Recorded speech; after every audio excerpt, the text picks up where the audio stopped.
Saya nak minta tolong kepada Presiden China ni, kalau boleh janganlah masuk ke dalam perairan Malaysia ni lagi.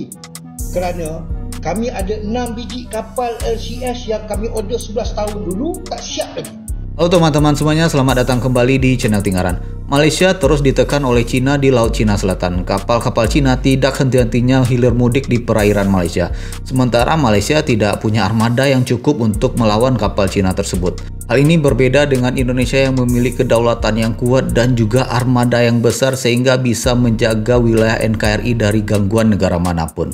Kalau korang tengok peta kat belakang saya ni betul-betul, mesti perasan bentuk lidah ni. Inilah 9 dash line yang jadi punca pertikaian besar kat Laut Cina Selatan sekarang. Sebab China tuntut kawasan ni, dan kat sini pula adalah beberapa kepulauan macam contohnya Paracel dan Spratly. Dan banyak lagi lah macam Scarborough Shoal contohnya. Malaysia dan banyak negara ASEAN lain reject tuntutan ni. Semua kata China tiada asas bawa undang-undang antarabangsa. Tapi cakap macam ni, kita nampak macam ASEAN lawan dengan China sebenarnya lagi rumit. Contohnya tahun 2013, nelayan Taiwan pergi buat selamanya angkara Coast Guard Filipina. Ni kita panggil Guangda Zing nombor 28 incident. Persoalannya, kenapa banyak negara bergelut kawasan ni? Pertama sekali, setiap negara kata perairan yang dituntut tu adalah hak masing-masing. Setiap negara petik perjanjian undang-undang laut. Ni secara rasmi kita panggil UN Clause. Dah ditandatangani sejak tahun 1982. Ini negara-negara yang terlibat dalam UN Clause. Kalau dah nama hak, mestilah masing-masing bising bila China buat claim. Dah kenapa China nak buat claim? Ini kita masuk point kedua. Sebab perairan ni membawa nilai perdagangan sebanyak $3.37 trilion. Hampir 40% China punya perdagangan tu lalu kat sini. Ini belum lagi kita ambil kira industri perikanan, penjelajahan minyak mentah dan gas asli. Kat sini je dijangka ada sumber minyak menandingi Rizab Kuwait. China petik sejarah katanya perairan ni milik mereka sejak 4,000 tahun yang lalu. Ni senang kita kata cita-cita jangka panjang China. Tengok je peta edisi 2023 China yang include kawasan-kawasan negara ASEAN lain. Mereka kata tu kawasan mereka. Tapi negara-negara ASEAN pula kata itu kawasan mereka tersendiri. Malaysia pun tak terlepas. Perairan yang sepatutnya masuk kat dalam Sabah dan Sarawak jatuh kat dalam kawasan China. Dan ini bukan isolated incident sebab India juga berbalah dengan China dalam pemetaan baru kini. Walaupun tiada kena-mengena dengan 9 dash line, India mendapati peta baru China claim negeri Arunachal Pradesh dan dataran tinggi Aksai Chin. Jadi India pun marahlah. Sampai hari ni isu ni dan isu tuntutan Laut Cina Selatan terutamanya melibatkan kepulauan Spratly belum settle dan still ada claim saban tahun. Of course, isu ni mustahil kita nak faham secara menyeluruh dengan hanya satu video. Kata kalau korang minat nak tahu pasal topik ni, tinggalkan komen isu apa yang korang nak saya cover. Saya cuba sebaik mungkin untuk buat terus dan jemput follow saya untuk video-video susulan tu. Kalian tahu tak yang China telah menceroboh perairan Malaysia sebanyak 89 kali di antara tahun 2016 hingga 2019? Banyak tu. Itu belum kira sejak 2011 dulu. Yang lebih menggerikan, laporan Asia Maritime Transparency Initiative mendedahkan bahawa kapal pengawal pantai China bukan sahaja menceroboh, bahkan duduk selama 316 hari di beting Patinggi Ali pada tahun 2022. Ini perkara yang sangat serius.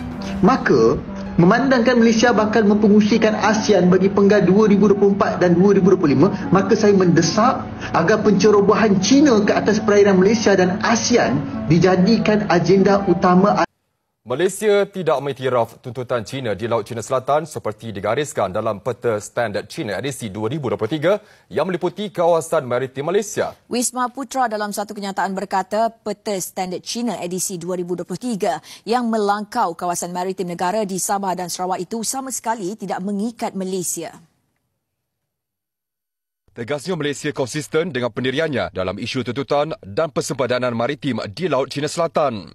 Ia dengan menolak tuntutan kedaulatan, hak kedaulatan dan bidang kuasa mana-mana pihak asing ke atas fitur maritim atau kawasan maritim negara berdasarkan Peta Baharu Malaysia 1979. Isu Laut Cina Selatan juga adalah isu yang kompleks dan sensitif serta perlu dikendalikan secara aman dan rasional. Ia termasuk melalui dialog dan rundingan berdasarkan pertukan undang-undang antarabangsa termasuk Konvensyen Undang-Undang Laut Pertubuhan Bangsa-Bangsa Bersatu 1982. Malaysia juga akan terus bekerjasama memastikan semua pihak melaksanakan deklarasi tata laku pihak-pihak berkepentingan di Laut Cina Selatan DOC secara menyeluruh dan efektif selain turut komited terhadap proses rundingan kod tata laku di Laut Cina Selatan COC yang efektif dan substantif selain berhasrat memutamatkan kod itu secepat mungkin. Selain Malaysia, peta baharu China itu turut mengundang kontroversi di pelbagai negara. India tampil membantah sekeras-kerasnya apabila negeri Arunachal Pradesh turut diklasifikasikan sebagai sebahagian wilayah China. Sehubungan itu, India menerusi Kementerian Luarnya mengemukakan bantahan keras menerusi saluran diplomatik.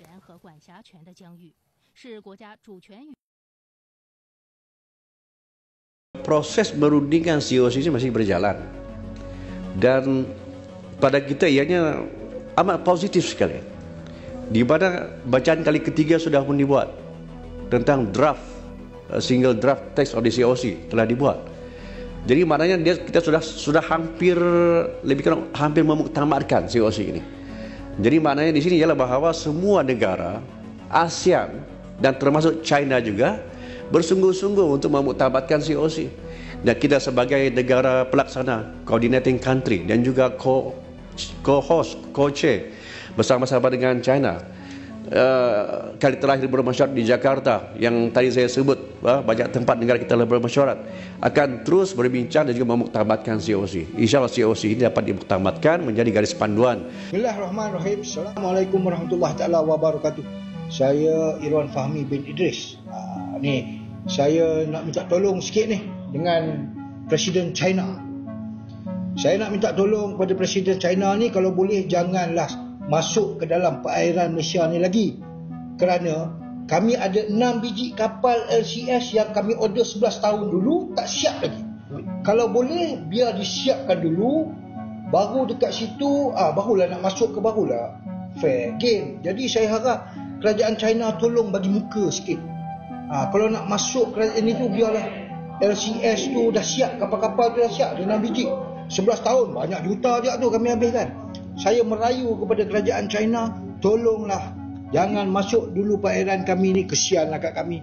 Biarlah kapal-kapal perang kami siap, barulah dekat situ, barulah boleh nak masuk ke nak apa ke, barulah boleh.